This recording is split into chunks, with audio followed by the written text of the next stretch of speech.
حاضرین گرامی، السلام علیکم ورحمۃ اللہ وبرکاتہ۔ الحمد للہ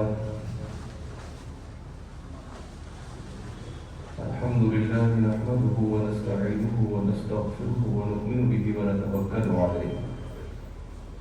ونعوذ باللہ من شرور انفسنا ومن سیئات اعمالنا، من یهده اللہ فلا مضل له ومن يضلله فلا هادي له، ونشهد أن لا إله إلا الله وحده لا شريك له، ونشهد أن سيدنا وسندنا ومولانا وملجانا محمدا عبده ورسوله، أما بعد فأعوذ بالله من الشيطان الرجيم، بسم الله الرحمن الرحيم، قل لا أسألكم عليه أجرا إلا المودة في القربى، آمنت بالله صدق الله المولانا العظيم، وبلغنا رسوله النبي الأمين المكين المعين الكريم، ونحن على ذلك لمن الشاهدين والشاكرين، والحمد لله رب العالمين۔ آئیے قبل از معروضات میں اور آپ مل کر جس نبی کے وسیلے سے کھاتے ہیں انہی کی بارگاہ میں درود گنگنا لیتے ہیں، اور اس عقیدت اور عقیدے کے ساتھ پڑھیں گے کہ جن کی بارگاہ میں ہم درود پڑھتے ہیں اور الحمدللہ سنتے بھی ہیں۔ آئیے اسی زندہ عقیدے کے ساتھ درود پاک کی ڈالیاں عقیدت کی تھالیوں میں سجا کر پیش فرمائیں۔ پڑھیے اللہ رب محمد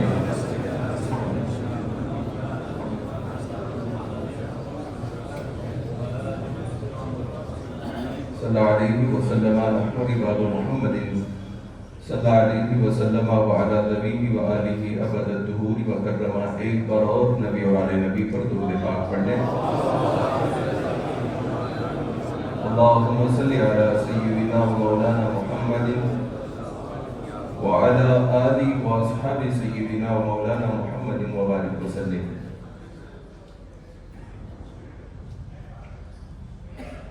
افضل ہے کل جہاں میں گھرانہ حسین کا، افضل ہے کل جہاں میں گھرانہ حسین کا، نبیوں کا تاجدار ہے نانا حسین کا۔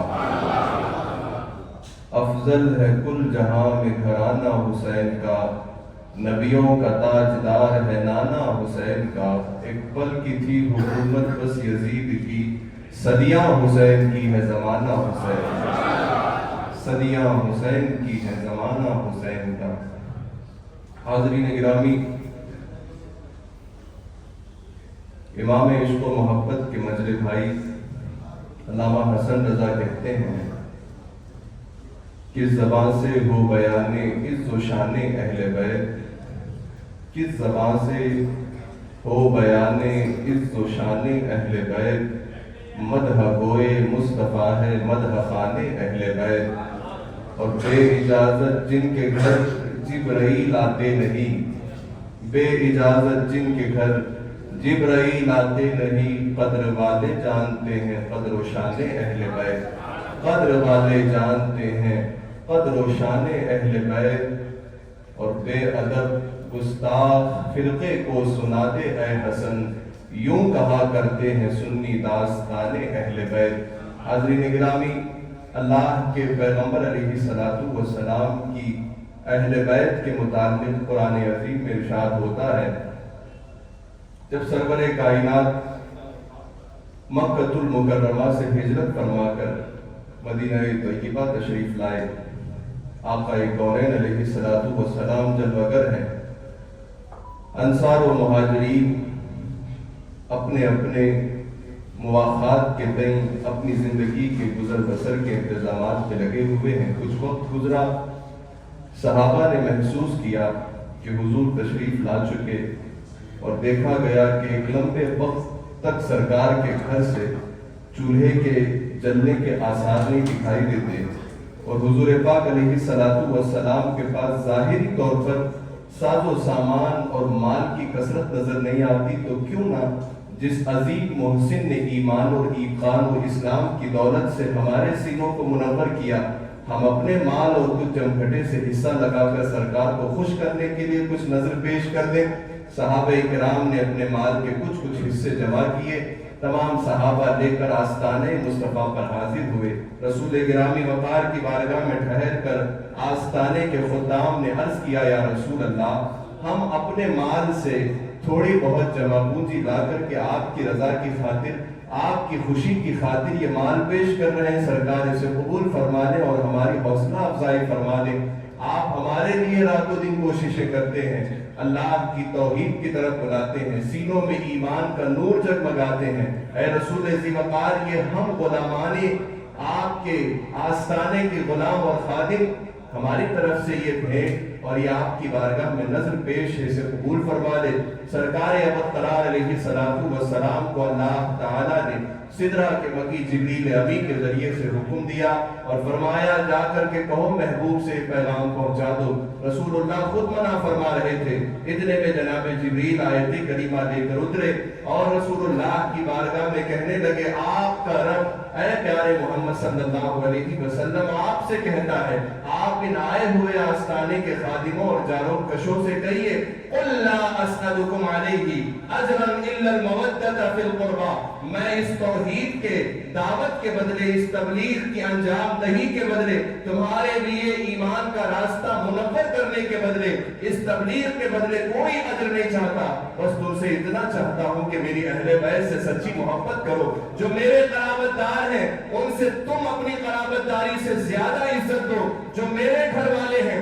اپنے گھر والوں سے زیادہ ان کی محبت کرو۔ اللہ تعالیٰ نے یہ آیت کریمہ نازل فرمائی، صحابہ کرام کے درمیان رسول اللہ اس آیت کریمہ کو پڑھ کر سنا رہے تھے۔ بعض صحابہ نے عرض کیا، من ہم اہل بیت کا یا رسول اللہ، اے اللہ کے پیغمبر آپ کے اہل بیت کون ہیں وہ بھی ذرا ارشاد فرما دیں۔ رسول پاک علیہ السلام نے اس سوال پر، اس خاص موقع پر خاص لوگوں کا نام ذکر فرمایا۔ جب صحابہ نے عرض کیا، یا رسول اللہ آپ کے قرابت اور آپ کے اہل قرابت اور گھر والے اور اہل بیت کون ہیں، رسول اللہ نے فرمایا، حسن ہے، حسین ہے، ان کی ماں ہے اور ان کا باپ ہے، یہ اہل بیت ہے۔ یہ رسول اللہ نے فرمایا 4 لوگوں کا نام لے کر، لیکن علماء فرماتے ہیں قرآن پاک کی یہ آیت کریمہ کا سیاق و سباق بتاتا ہے کہ اس سے آگے اور پیچھے رسول اللہ کی بیویوں کا ذکر آیا ہے اور ان کے درمیان میں ذکر آیا کہ میں تم سے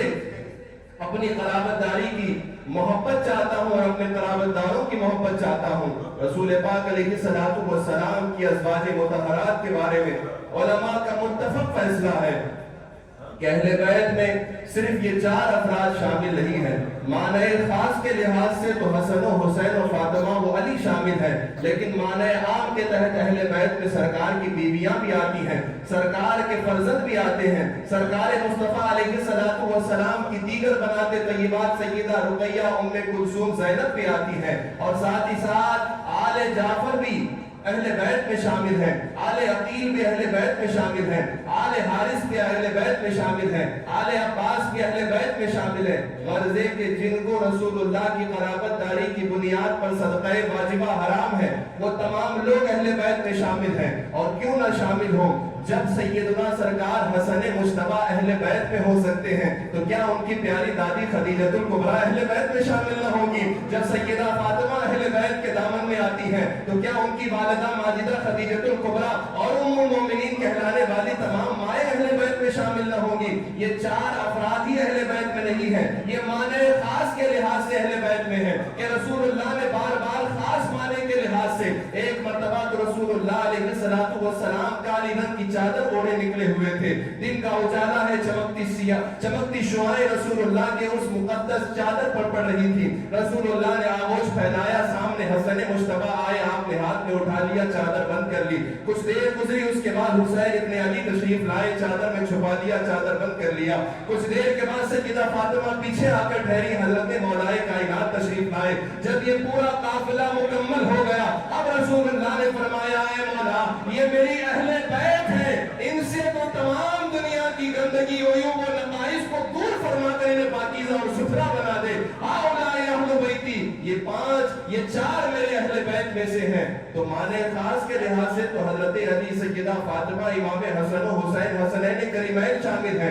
معنی عام کے لحاظ سے اہل بیت میں ازواج بھی ہیں، حضور کی بنات طیبات بھی ہیں، بنین طاہرین بھی ہیں، آل جعفر بھی ہیں، آل عقیل بھی ہیں، آل عباس بھی ہیں، اور بنو عبد المطلب بھی ہیں۔ یہ تمام افراد رسول پاک علیہ السلام کے اہل بیت فرمائے گئے ہیں۔ اب حاضرین گرامی، اب آیت کریمہ کا ٹکڑا سمجھتے چلیے۔ اللہ نے فرمایا اے محبوب آپ کہیے میں تبلیغ کے بدلے کوئی اجر نہیں چاہتا، میں اس کی محنت کے بدلے تم سے اپنا حق المحنت کا مطالبہ نہیں کرتا، مجھے کوئی اجرت نہیں چاہیے، مجھے جو چاہیے میرے رب کے فرمان کے حساب سے یہ ہے تم فاطمہ سے ٹوٹ کر محبت کرو، تم علی سے اپنا دل کھول کر محبت کرو، حسنین کریمین سے دل لگا کر محبت کرو۔ ایک اور حدیث میں رسول اللہ نے فرمایا کہ دنیا کے اندر کوئی بندہ اس وقت تک مومن کامل نہیں ہو سکتا جب تک کہ میں اس کے نزدیک اس کی جان سے زیادہ پیارا نہ بن جاؤں۔ پھر رسول اللہ فرماتے ہیں میرے گھر والے اس کے گھر والوں سے زیادہ اس کے نزدیک افضل و اعلیٰ نہ ہو جائے،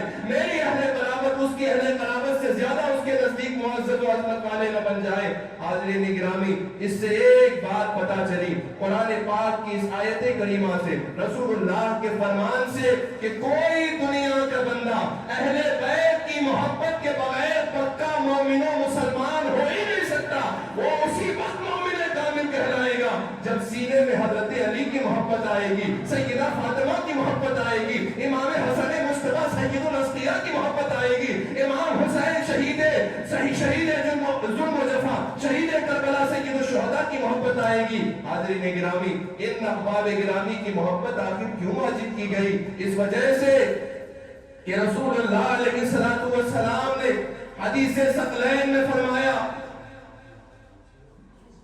انی تارک فیکم الثقلین او ترکت فیکم الثقلین ما ان تمسکتم بہما لن تضلا ولن تضلوا۔ رسول پاک علیہ السلام نے فرمایا سنو، میں جا رہا ہوں اس دنیا سے، صحابہ اکرام جلوگر ہیں، میرے آقا علیہ السلام نے فرمایا جاتے جاتے سنو میں تم میں 2 بڑی بھاری چیزیں چھوڑ کر کے جا رہا ہوں۔ ترکت فیکم الثقلین، 2 وزندار اور باوزن اور بھاری بھرکم چیزیں چھوڑ کر جا رہا ہوں، اور ان دونوں چیزوں کی شان یہ ہے جب تک ان کو تم مضبوطی سے پکڑے رہو گے اللہ تمہیں کبھی گمراہ نہیں فرمائے گا، تم راستے سے کبھی اپنے آپ کو ہٹا ہوا نہیں پاؤ گے، بلکہ تم راستے میں ٹکا ہوا مستقیم علی الشرع پاؤ گے، تم استقامت کی دولت سے اپنے آپ کو مالا مال پاؤ گے۔ رسول اللہ نے فرمایا ترکت فیکم الثقلین ما ان تمسکتم بہما لن تضلوا، ان دونوں چیزوں کو مضبوطی سے پکڑ لو، اللہ گمراہ نہیں فرمائے گا، راستے سے کبھی اپنے آپ کو بھٹکا ہوا نہیں پاؤ گے۔ کتاب اللہ و عطرتی اہل بیتی، ایک چیز تو اللہ کی کتاب قرآن ہے، اسے مضبوطی سے پکڑ لو، دوسری چیز میری اہل بیت ہے، انہیں مضبوطی سے تھام لو۔ کتاب اللہ تو سمجھ میں آتی ہے کہ ہاں یہ کتاب نازل ہی اس وجہ سے کی گئی ہے ھدی للمتقین، تاکہ تقوی والوں کو ہدایت دی جائے، بھٹکے ہوئوں کو راستہ دکھایا جائے، گمگشتگان راہ کو نور ہدایت سے معمور کیا جائے۔ اللہ کے حبیب نے فرمایا سمجھ میں آ گیا کہ ہاں جو کتاب ہدایت کے لیے بھیجی گئی ہے، جو ایمان والا اس کتاب سے اپنا رشتہ مضبوط کر لے گا کبھی بھی اپنے آپ کو کمزور نہیں پائے گا، عقیدہ حق سے ہٹا ہوا نہیں پائے گا، استقامت کا راستہ چھوڑا ہوا نہیں پائے گا، اس وجہ سے کہ کتاب کا نزول ہی اللہ نے اس وجہ سے فرمایا ہے تاکہ نور پھیلتا چلا جائے اور لوگ اس سے معمور ہوتے چلے جائیں۔ لیکن حضور فرماتے ہیں ایک چیز تو اللہ کی کتاب ہے اور دوسری چیز میری اہل بیت ہے۔ کتاب اللہ کا مسئلہ سمجھ آیا، لیکن اہل بیت کو پکڑو گے؟ اس وجہ سے کہ علماء فرماتے ہیں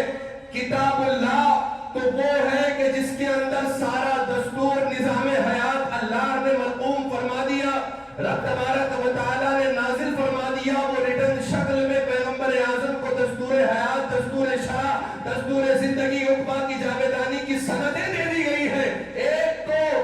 مرقوم شکل میں لکھا ہوا اللہ کا کلام قرآن ہے، تو اس کی جیتی جاگتی صورت و تصویر اہل بیت کی ذات ہے کہ جب تم قرآن کی آیتیں پڑھو گے اور اس کا عملی نمونہ دیکھنا چاہو گے کہ قرآن نے کہا کہ تم بھوکوں کو کھانا کھلاؤ تو تمہیں یاد آئے گی فاطمہ کے دسترخوان کی، جب تم دیکھو گے کہ قرآن کہتا ہے وَلَنَبْلُوَنَّكُمْ بِشَيْءٍ مِّنَ الْخَوْفِ وَالْجُوعِ وَنَقْصٍ مِّنَ الْأَمْوَالِ وَالْأَنفُسِ وَالثَّمَرَاتِ، جب تم سورہ بقرہ کی آیتیں پڑھو گے کے ذریعے, تمہارے مال کے ذریعے, تمہارے باغات کے ذریعے تمہیں حسین ابن علی کی یاد آئے گی کہ تپتے ہوئے کربلا میں کیسے بچوں کی قربانیاں دے کر قرآن کی اس آیت کی تصدیق کر رہے تھے. جب تم پڑھو گے کہ اللہ تبارک و تعالیٰ سچوں کو پسند فرماتا ہے تو علی جیسے سچے کی یاد آئے گی. جب تمہیں حیاباز خاتونوں کا ذکر قرآن میں پڑھنے کو ملے گا, سیدہ طیبہ طاہرہ عابدہ زاہدہ فاطمہ الزہرا کی یاد آئے گی. غرضے کہ قرآن تم پڑھتے جاؤ گے, عملی تصویر اہل بیت دیتے چلے جائیں گے. اسی لیے رسول اللہ نے فرمایا وہ آدمی کبھی گمراہ نہیں ہو سکتا جس کے ہاتھ میں قرآن, دوسرے ہاتھ میں اہل بیت کا دامن ہو.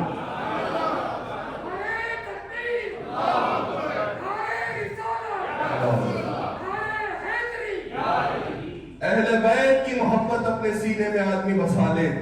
تو یقین جانیے کہ یہ اہل بیت اس آدمی کو کبھی راستے سے ہٹنے نہیں دیں گے. اسے اس وقت تک ساتھ لے کر چلیں گے جب تک کہ جنت کا داخلہ نہ دلا دے.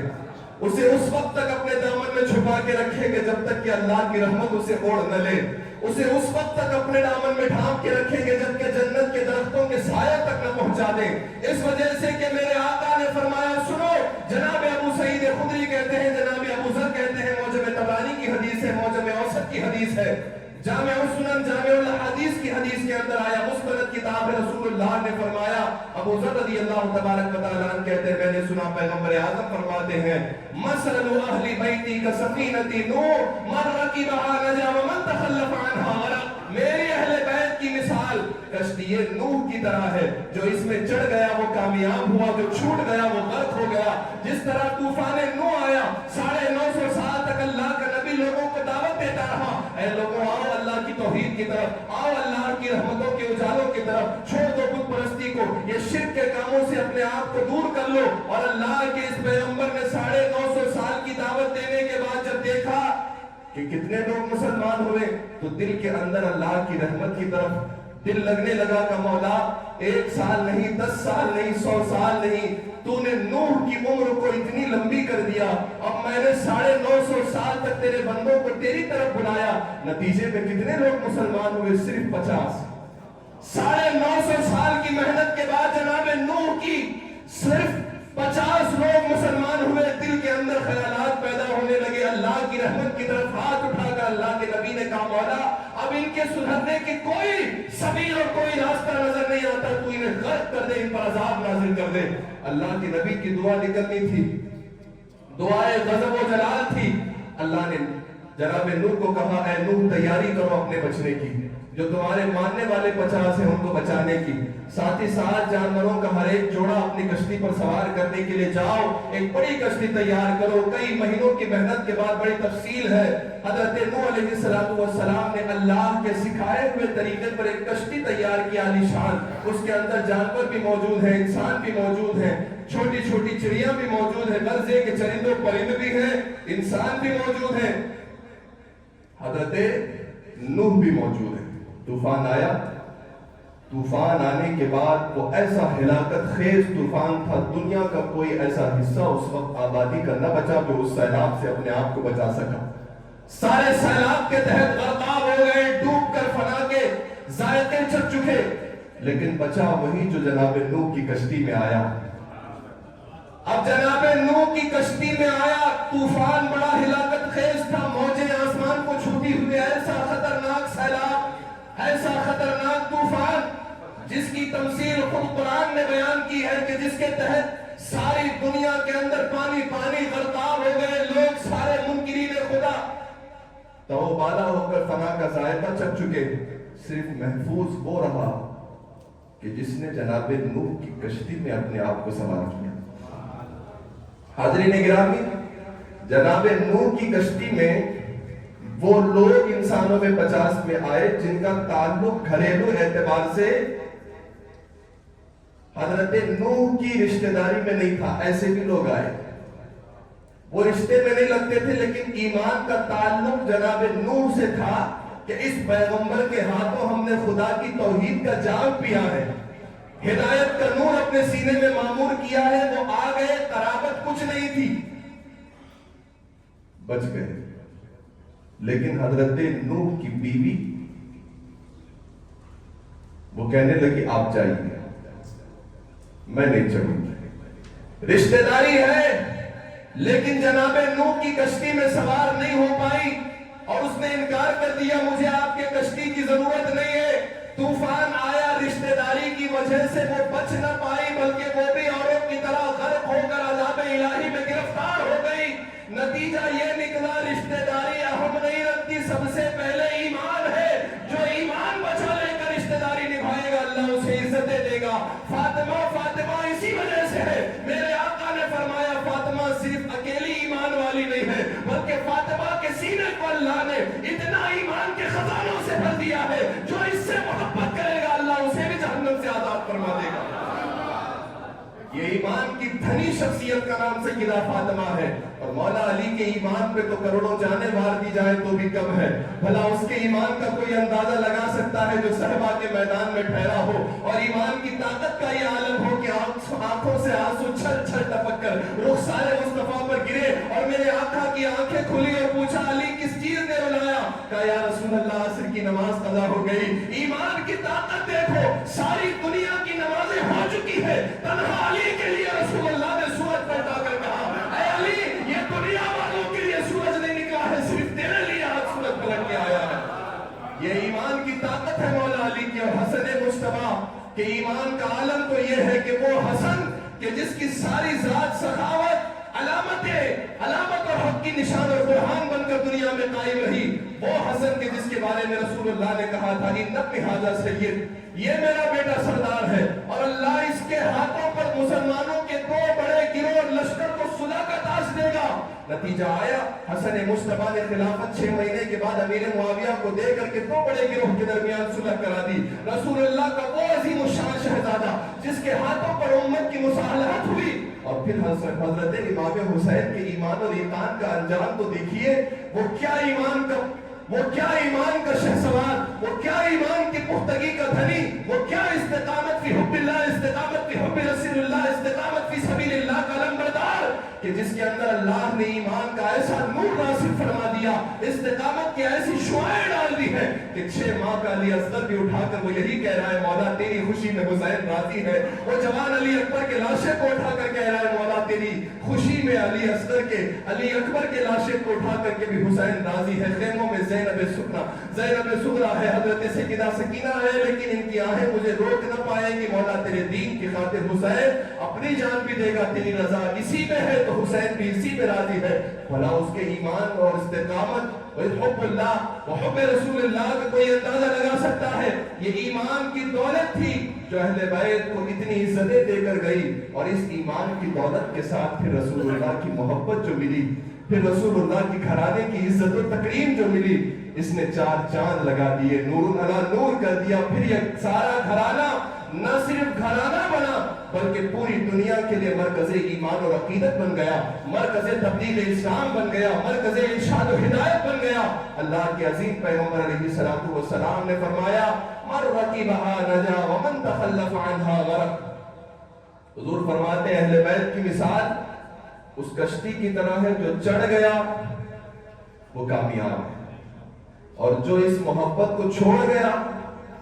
وہ غرق ہو گیا, وہ ہلاک ہو گیا, وہ تباہ ہو گیا, وہ برباد ہو گیا. کیونکہ اہل بیت کی محبت کے بغیر ایمان انسان کو ملتا ہی نہیں. ارے جن کے گھر جناب جبریل سید الملائکہ ہو کر اجازت کے بغیر نہیں آئے, جن کی تحلیز کا احترام سدرا کے مکی اتنا کرے تو پھر فاطمہ کا احترام کیا ہوگا, پھر امام حسن و حسین کا احترام کیا ہوگا, پھر مولا علی کا احترام کیا ہوگا. رسول اللہ علیہ السلام جن کے گھر میں آئے, صرف گزرتے ہوئے امام حسین کو روتے ہوئے سن لیں تو فاطمہ سے کہہ کے جائے کہ فاطمہ اسے خاموش کراؤ, اس کے رونے سے مجھے تکلیف ہوتی ہے. وہ حسین ابن علی, وہ حسن مجتبیٰ کہ جنہوں نے مصطفیٰ کے مقدس کاندھوں پر سواری کی ہے, پشت رسول پر چڑھے ہیں, وہ عظیم الشان مرد کامل, وہ عظیم الشان مجاہد, وہ سید الشہداء کی ذات, وہ اسلام پر مر مٹنے والا, وہ دین کی حمایت کرنے والا, وہ عظیم المرتبہ, وہ صفا کا دھنی. اللہ اکبر. ان کی محبت دلوں میں آنا بہت ضروری ہے. حاضرین گرامی, بہت لوگ کہتے ہیں لوگوں کے دعوے اہل بیت کے تعلق سے الگ الگ ہیں. آپ یہ بات جان لیجئے کہ اہل بیت کی محبت مستحب عمل نہیں ہے کہ چلو کر لیے تو ٹھیک ہے، نہیں کیے تو کوئی بات نہیں۔ جیسے آپ نماز پڑھتے ہیں، کچھ نمازیں فرض ہیں، کچھ واجب ہیں، کچھ سنت ہے مؤکدہ، کچھ غیر مؤکدہ، کچھ اس سے آؤٹ ہیں، وہ بالکل ہیں نفل، پوری رخصت ہے چاہے پڑھو نہ پڑھو۔ سنت مؤکدہ میں رخصت نہیں پڑھنا چاہیے، کبھی کبھار بہت ریئر طور پر اگر کسی کی سنت مؤکدہ چھوٹ گئی تو اللہ سے امید ہے کہ وہ معاف فرما دے۔ واجب اس سے اعلیٰ کہ واجب میں چھوڑنے کی گنجائش نہیں، اور فرض اس سے بڑھ کر کے۔ ایسے ہی اہل بیت کی محبت کوئی ہلکی چیز نہیں ہے کہ نفلی سمجھو کہ چاہو تو کر لو، چاہو نہ تو نہ کرو۔ اللہ نے فرمایا نہیں، بلکہ یہ واجب ہے، کوئی ایمان والا ہو ہی نہیں سکتا جب تک کہ اس کے دل میں میری اہل بیت کی محبت نہ آ جائے۔ یہ واجب ہے، ہر سینے میں رسول اللہ کے گھر والوں کی محبت کا آنا ضروری ہے۔ وہ سینہ اللہ کی رحمت سے کبھی معمور اور آباد نہیں ہو سکتا جس سینے میں حسنین کی محبت نہ ہو، جس سینے میں سیدہ بی بی پاک کی محبت نہ ہو، جس سینے میں ازواج مطہرات مولا علی شیر خدا کی محبت نہ ہو، آل جعفر و آل عقیل و آل عباس کی محبت نہ ہو۔ ان سب کی محبت سینے میں ہوگی، پھر اللہ کی رحمتیں اس سینے پر بھی برسے گی۔ وہ مانگے گا تو دعائیں قبول بھی ہو، وہ عبادت کرے گا تو وہ عبادتیں اللہ کی بارگاہ میں سند بھی حاصل کریں گی قبولیت کی۔ لیکن اگر اہل بیت کی محبت نہیں تو پھر آدمی لاکھ سر پٹکتا رہے، وہ ایمان والا نہیں ہو سکتا۔ لیکن اہل بیت کی محبت واجب تو ہے، لیکن شریعت میں ہر ایک کی محبت کی حد ہے۔ شریعت نے ہر ایک کی محبت پر حدیں لگائی، کوئی بھی کسی کی محبت میں اس حد سے آگے نہیں جا سکتا۔ رسول اللہ کی ایک واحد ایسی شخصیت دنیا کے اندر ہے جن سے جتنا ٹوٹ کے محبت کرو گے اللہ اور کہے گا اور کرو۔ باقی جن سے بھی محبت کرو گے یہ سوچ سمجھ کے محبت کرنا ہے، کہیں محبت میں حد سے زیادہ بڑھ گیا تو یہ نہ ہو جائے محبت وبال بن جائے۔ جیسے خود حضرت علی کے بارے میں میرے آقا نے فرمایا، اے علی تمہارے ماننے والے دو ٹکڑوں میں بڑھ جائیں گے، ایک تمہیں بہت بڑا بنا دے گا اور ایک بہت چھوٹا کر دے گا۔ یہ دونوں لوگ، ان کا ایمان اور ایقان سے واسطہ نہیں ہے، یہ جہنم کا ذائقہ چکھیں گے۔ لیکن جس نے تجھے ویسے مانا جیسے ماننا چاہیے، وہ فرقہ، وہ گروہ، وہ ماننے والے کامیاب ہوں گے۔ آج ویسا ہی ہے۔ حضرت مولا علی کے زمانے میں ہی شیعہ علی پیدا ہوئے جنہوں نے بہت زیادہ مانا تو اتنا مانا کہ معاذ اللہ یہ تک کہہ دیا کہ ہم محمد الرسول اللہ سے بڑھ کر علی کو مانتے ہیں۔ تو ماننے کی حد سے زیادہ انہوں نے مان لیا، تو اب یہ ماننا ان کے لیے نجات، یہ ماننا ان کے لیے کامیابی، یہ ماننا ان کے لیے راہ راست پر قائم رہنے کی دلیل نہیں بن سکتا۔ اسی لیے ماننا ہے، لیکن کتنا اور کیسے ماننا ہے وہ بھی شریعت نے بتایا ہے۔ ہاں مانو، اہل بیت کی محبت بے شک آنی بہت ضروری ہے، اور ان کو اپنے گھر والوں سے زیادہ مانو، اپنی اہل بیت سے زیادہ مانو، اپنی اہل قرابت سے، اپنی ساری رشتہ داریوں سے بڑھ کر کے مانو۔ لیکن یہ نہ مانو